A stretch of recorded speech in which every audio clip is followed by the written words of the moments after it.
Trump lawyers Alina Habba and, of course, his other lawyer, Clifford Robert, could be in serious trouble in the state of New York now that Allen Weisselberg has accepted that plea deal for lying under oath during the New York fraud trial.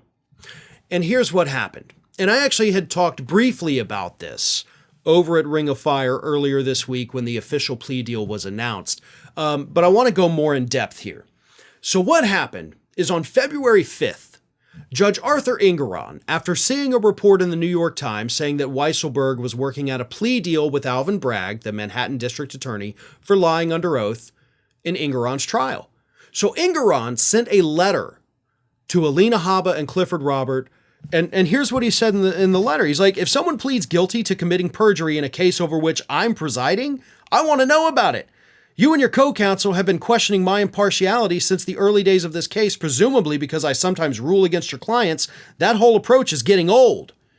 I have not taken, do not plan to take, and did not suggest or hint that I would take judicial notice of the subject New York Times article. However, if tomorrow Mr. Weisselberg publicly confesses to having committed perjury about a significant matter in this case before me, or if he pleads guilty to such perjury at any time before I issue my final decision, I will research and consider what the law allows. So he sent them, this was actually in response to their responses, because he sends them this and he's like, listen, New York Times is saying this guy's getting a plea deal for lying in my court to me. I haven't issued my decision yet. Of course, now he has. And you sent me basically flippant responses.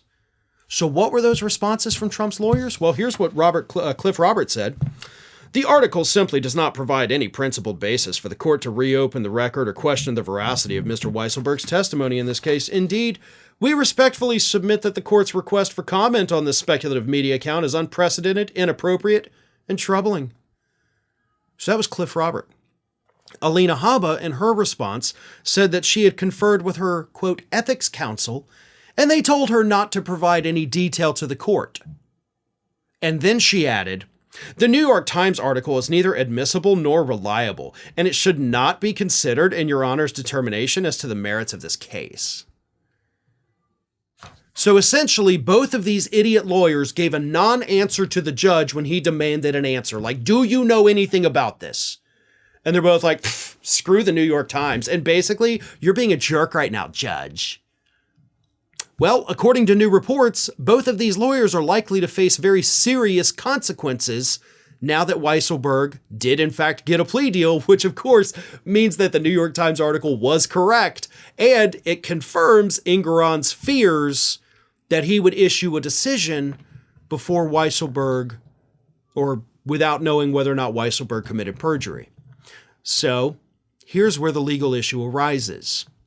If Alina Habba and or Cliff Robert knew that Weisselberg's testimony was in fact false, which, by the way, was actually proven false by the emails that they had, so there's no reason they didn't know that his testimony was false. So if they knowingly let one of their clients, Weisselberg was also, a named defendant in the case. So yes, he was one of their clients. If they knowingly let one of their clients lie on the stand, oh boy, you're talking about losing your law license there. I mean, that's how bad that is. In fact, here's what Daniel Feldman, City University of New York's John Jay College of Criminal Justice professor, says. He says, they should have known. There are two alternatives. Either they did not engage in due diligence, itself a violation of lawyers' ethics, or they knew. What are the alternatives? They didn't read the documents? I mean, come on, they certainly should have known. This isn't over. I mean, these lawyers, including Alina Habba, who's like, I spoke to my ethics people, and they told me not to say anything. To me, that's even worse than her flippant response of like, oh, the New York Times, screw them. Like, your own ethics people were like, you better not say anything about this. Yeah, you're not going to convince me they didn't know. And you're also not going to convince Judge Engoron that they didn't know. This isn't over.